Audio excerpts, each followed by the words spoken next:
was past his prologue. You think it's a mission trip, and I think that's why they don't call them mission trips, because you're not going there to give. You go, you drop something off, you help them out, and then you leave. It's not like that at all. You go, and they call it an immersion trip or an immersion service, program, because you go and you live with the people, you live in solidarity with them, you get to know them, you talk to them, you experience everything with them, and as much as you feel like you're going to go and you're going to give to them, you receive that much more, and you just come back and your heart is like overflowing with just stuff that you didn't even know you could feel and you didn't even know you could experience, because you would not have been able to, I guess, have an experience like that or go on a trip or have the opportunity to travel all over the world if your school didn't have a program like the International Service Immersion Program. Mackie attended 2 immersion trips during her years at Spring Hill, one to Belize City and the other to El Salvador. You're out of your element, especially with me, because I could speak Spanish. A lot of the people were kind of like huddling close to me to help them, I guess, translate and interpret, so we could kind of navigate through situations, especially when on our trip in El Salvador, we have a homestay visit where we live with a family for 2 or 3 days, and they just kind of drop you off, and it's kind of like, see you later, good luck. So it was kind of fun to be able to use what I was learning in school to implement that in the real world. And that's, I think, one of the main things that I appreciated from my Jesuit education was I wasn't just learning things that I was never going to use.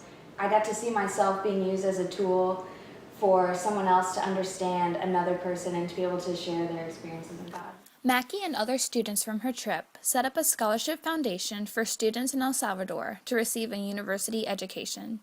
The students reached out to alumni and the Spring Hill Board of Trustees to make this possible. Foundation, it's called the International Organization for Youth Education.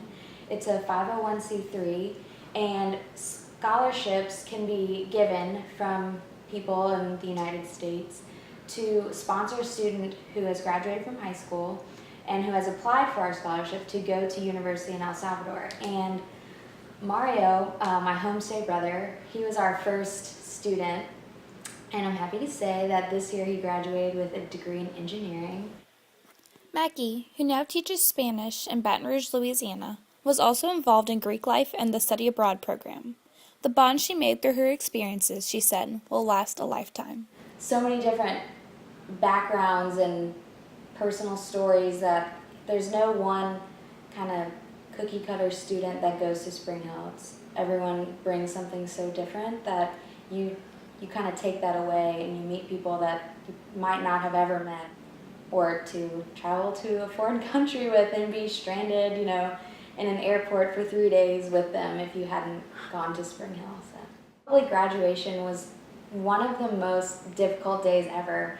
And I know a lot of people at other schools think graduation is like the best day of their life, but for me, graduation was so awful. Like, I was so proud of myself for graduating and everything, but it was, the way it is, you graduate at Spring Hill and then like 2 o'clock in the afternoon, you have to be out of your dorm, and it's like, okay, bye, and you just have to leave. And that showed me that I had such a different experience at Spring Hill if I was dreading graduation, because I did not want to leave that place. And I know everyone says this, but the people, I couldn't just pick one memory. I can't just pick one thing that I like the best. It's the people there, the people that just become so tightly, bound to you and your experience there, that leaving is so painful, because you live with them and you grow with them and you get to know them and you're there with them on, the peaks and the pits. So when you have to leave them, it's like such a drastic change in your life, but you take what you learn from them and you apply it to the rest of your life.